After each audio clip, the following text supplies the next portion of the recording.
qacalee an tiktookiin koo cufameera telegiraama hin qabu furmaanni maali furmaanni gara feesbuukaatiin telegiraama irra seenu telegiraama baafadhu obboleettiitii iyya qacalee ani tiktookiin cufameera tiktookiin hin cufamne banamee jira yoo biyya Ameerikaa ka jiraattu taate tiktookiin ni jira hin cufamne yoo tiktookii banachuu hin barbaanne immoo telegiraama yoo hin qabaanne akkamitti barattaree infoormeeshinii eessarraa fudhattu liinkii arraaf telegiraama banadhuuti ol seenii ni dandeessa. Warri Ingilish hin beekne afaan Oromootiin isin barsiifnaa. Afaan Oromootiin isin barsiifnaa jennu obboleeyyan kiyya qaalii. Qaceelloon na dhaga'a nuti wanni jechaa jirru barnoonni kun akka addunyaatti afaan saboota fi sablammoota adda addaatiin kan namaa jirra. Sabni kiyyaas afaan Oromootiin wanta na haa baratu. Harkisanii hoottaa ol seenaa baradhaa. Liinkii telegiraama irra keenya. Liinkiin telegiraamaa feesbuuk irraas ni jirti. Waa'ee teekinooloojiiti barsiisanii bilbila harkaa qabdan kanaan barnoota isin barsiisnee sana booda maallaqatti isin jijjiiruu jechuudha irraa bu'aa buufachuu jechuudha obboleeyyan kiyya. Wanni isin jettu tana yeroo hunda qophii qabaadha wanni jenneef tanuma.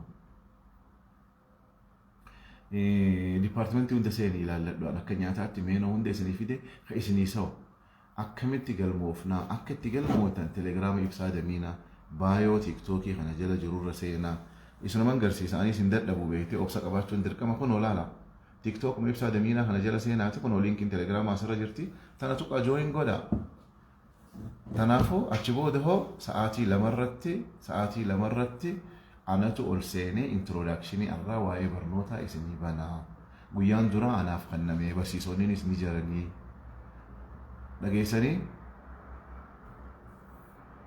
dhageessanii carraa duraa warri ittiin fayyadamin tun carraa lammadaati marsaa lammaffaati jijjiiramoonni marsaa kanarraas ni jira warri marsaa duraa keessa seenan opportunity hedduudha harkatanii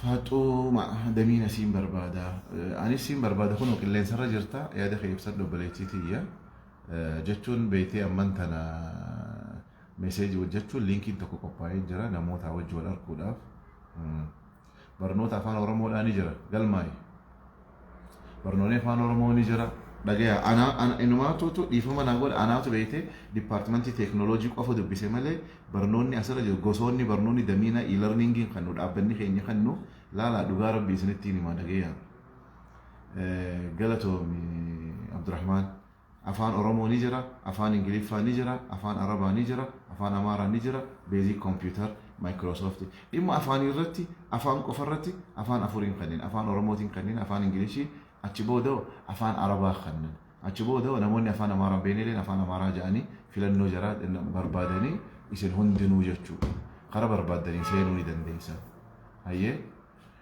Abdurrahmaan galatoomi isin hundinuu kabajaa gurguddoo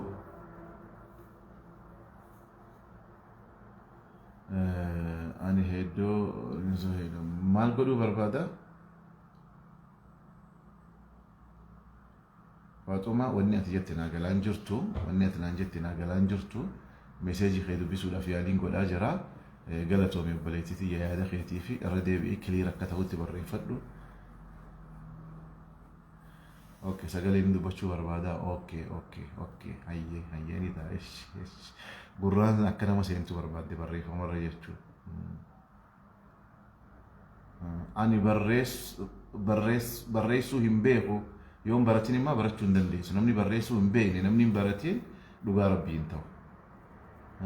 hin ta'u Faaxumaa hin ta'u akkas yoo barreessuu hin beektu dubbisuun barreessuun barnoota bu'uuraa qabaachuun dirqama Tanaafuu TikTok makiyya kana jala baayoo kiyya jala seenaati obboleeyyan kiyya seenaa galmaawaa yeroo ifittiin ajjeesinaa gaafiidhaanis isin boqeessinaa dhageesse afaan Oromoos haa ta'u afaan Arabaas haa ta'u afaan Ingilishis haa ta'u afaan Amaaraatis haa ta'u bakka akkamitti galmaawaa TikTok ibsaa damiinaa kana jala liinkii isinii kaayetiin jira baayoo kiyya jala seenaati please galmaawaa kunoo yoo isiniin mul'atu kunoo peejiin amma itti haasa'u jiru tanatti tana telegiraamii as jala jira tanuma tuqaa wanna godhaa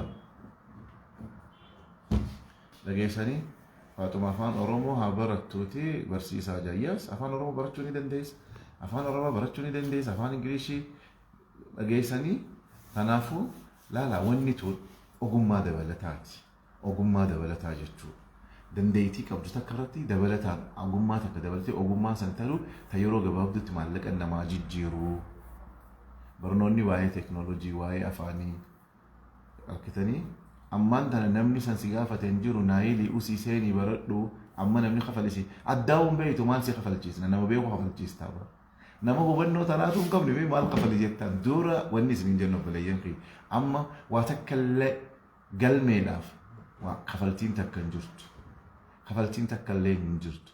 Usaa seenaa hanga dandeessan baradhaa dipaartimentii hunda. Namni hireen hogguu akkanaa tan argate ittiin fayyadamne booda ni sheenawa. Bakka tana jala mureetiinis ni hima. Gize hunda bar nasiibni guyyaa rabbi irraa bare ni jira. Namoota hiree qabu. An nasiiban qabu naan jaa. Namni tokko tokko nama qophaa'eetu bar nasiiba qaba. Qophiidhaan qabnee fi nasiibni si dabara jechuudha. Amma fakkeenyaaf yoo qophii qabaate hireen tun dhuftee hiree tana fayyadan. Tabiraa takka illee hin jirtu bakka. Dhageessanii tanaafuu obboleeyyan kiyya wanni isiniin jechuu dandeenyu hiree dhufte tanatti fayyadamaa. Hiree tanin yoo fayyadamuu baattan isintu itti sheenawa. Maaliif kana booda wanni hundinuu afaan si afaan teekinooloojiiti. Achi booda asirratti illee amma yeroo gabaabduu keessatti waa takka baradhu obboleessa kiyya afaan sadiin baruu barbaade jee tokko fixi tokko dabri tokko fixi tokko dabri tokko fixi tokko dabri. Warri biyya alaa jiru galmaa'uu qaceelloo danda'a. Qaceellootti dhageessanii saniifuu abdii akkasii faatu manarraa gaafadhume gaafummaan situ naa galuu diteeti. Warri biyya alaa jirtan warri baadiyyaa jirtan bakka feete jiraattan onlaayinii irratti waan ta'eef wanni barattaniif isin hundinuu barachuu ni dandeessa. Dhageessanii hireen takka hogguu dhufte itti fayyadamaa. Hiree barnoota dhufee odoon anjuuti if burjaajeessita.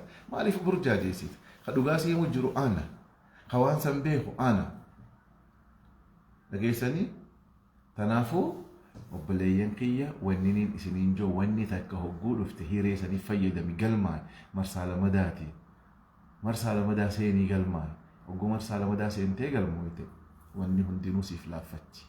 Warri marsaa duraa akkasiin nu gaafatee dhiiga nu dhaabe itti himaa oolu dadhabne san ammaan tana hogguun takka keessaanis telegiraama irrattis asirratti waan ajaa'ibaati himan. Damiin isa gaafas nuuf hin galleef akkasitti afaan si goggoysinee akkitti galmooytan baay'oo ibsaa damiinaa jala seenaatiin galmaawaa. Liinkiin feesbuuk irraas ni jira telegiraama tiktook irraas ni jirtu obboleeyyan kiyya achumaan tuqaa seenaa galmaawaa. Difama arraan tana jalqabdi guyyaan duraa arra guyyaa wal baruudhaa kaayoon barnoota kanaa maali? Maaliif barannaa? Maal argachuudhaaf? Mukhtaar nyaata kalee nyaadhamee bar marsaa tokkoffaa akkam taatee seentame marsaan tokkoffaa eega kutan ji'a tokko dabree bar marsaa lammaffaa tanaa humee san dhiisii sanuma keessattu marsuma lammaffaa tanaa warra duraa ta'e odoo marsaa sadaffaatti hin dabarre. Akka nagaa hogguu takka beete hiree kalee dhufte arran harkattu. Nagaa itti marsaa duraa keessan seenuu barbaadaa jedhe. Eesaan marsaa duraa keessa seentu obboleessa riin akkamis seenta hin ta'uugaa. Namni hundinuu maallaqa ni harkattan. Dhugaadha. Maallaqa qaceellotti harkattan obboleeyyan kiyya qaalii. Dhugaadha beekumsa harkattan ta duraati. Ogummaa dabalataatee harkattan jechuudha. Appilikeeshinii akkaan asirra taa'ee haasawuu kana dalaytan obboleeyyan kiyya. Weebsaayitiidha. Weebsaayitii adda addaa hojjettan kiriptoo tireed gootan. Dhageessanii abbaa kiyya gaafa ati sababa itti dhihaattee waan san tattaafatte rabbi siif laaffisa. Dhageessanii ammaan tana dura ol seenaati galmaawaa liinkiin achirra jira bakki itti barattan achirratti himsamaa. Nuti kan isiniin jennu obboleeyyan kiyya warri gartee waa lama barachuu ni dandeenya jettan pliis takka baradhaamee takka dhugaa godhaa. Takka dhugaa godhaa takkitti isa yoo dhugaa gootan ni danda'ama. Nuti afaan Somaaliitis ni barsiisna. Wanni qallaaliidha bar hiriyootan qaba warra barsiisuu danda'u. Namni barachuu barbaadu jiraannaan huma maaliif seeta pilaatfoormiin wannaa kun akkasi. Saniifuu bilbila harkaa qabdaniin maallaqa buufachuudhaaf barnoota adda addaa ni dandeessan yoo haa kiriptoo yoo haa amaazoon yoo haa maarkeetingii bakka takka ittiin jiru sooressaa sadeen keessaa tokko filatta gaa sadii bakka takkatti hin seentu mata sinaan no abar hoggooniif bara tan isin gaafanne teenyaa jechaa mi nuu jechaa miti isinii jecha dhageessanii telegiraama ibsaa damiinaa irratti almost kun beeksisni gadhiifamuu jira amma beeksisni gadhiifamuu dhabu araarsoo gadhiisee naaf fakkaata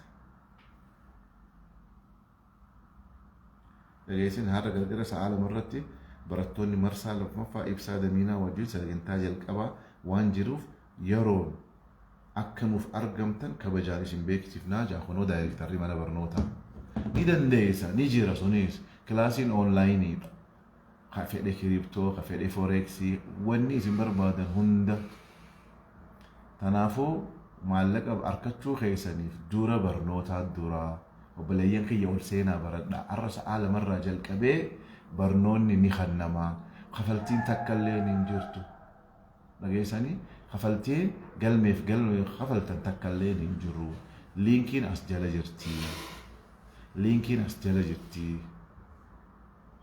dhageessee dachaas kiyya ani ammaan dhufee galatoomii liinkii as jala jirtu tanaan seenii baradhuuti teeknooloojii irratti ogummaa dabalataa jechuudha ogummaa dabalataa ni qabdi ogummaa dabalataa ni qabdi yoo ogummaa dabalataa barbaadde ol seenii baradhu obboleessa kiyya qaalii yeroo hundaa'u hogguu hireen dhufte hiree saniif fayyadama namni hiree sanitti hin fayyadamne gisee hundaa'u ni miidhama afaan adda addaa isin barsiisna teeknooloojii adda addaati isin barsiifna jechaa jirra wanna godha hello yes ويه علن هنا علن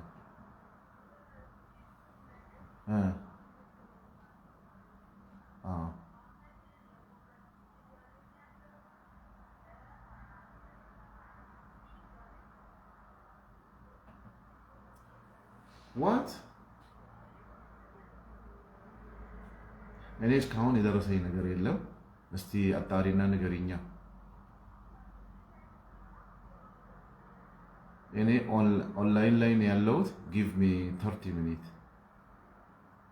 ኦንላይን ላይቭ ላይ ነው ያለሁትና እስቲ ቆይ ለኢብሳ ጽፍለታለሁ ዛሬውኑ ለሊት 6 ሰዓት ምን ወደዚህ ስለዚህ ዛሬውኑ ለሊት 6 ሰዓት ማለት ነው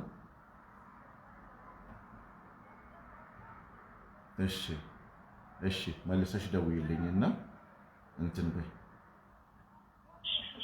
አየ ተናፉ ወኒ ስንንጀኑ ነምኒ አስረ ጅርተን ሁንድኑ ወነጎዳ ሐመድ እንደይሰንቲ خرد እንደይሰን ሁንዳኑ ሰገሌን አማንተን አስተቤት ቢልቢለ ቢያላ ተኮነ ሰኔ ደሚን ሰንቀባ አምናን ቀባ አምቦሩቲን ቀባ አማንተና halkan kana naan jechuu jirani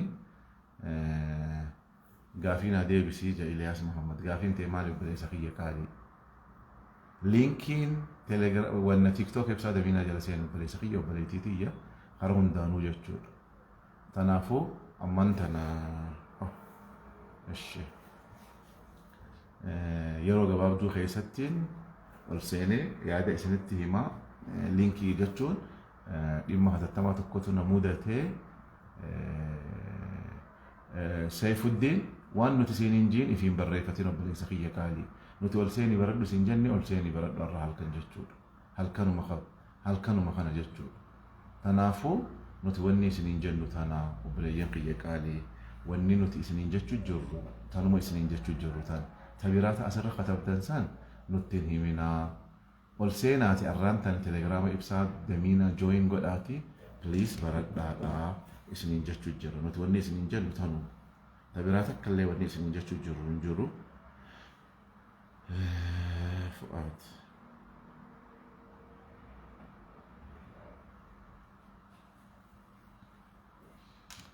dhageessani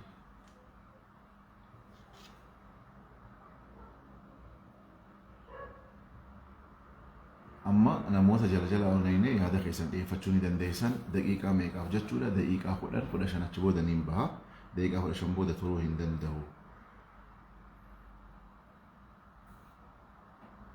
هلا هلا. وعليكم السلام ورحمة الله. فؤاد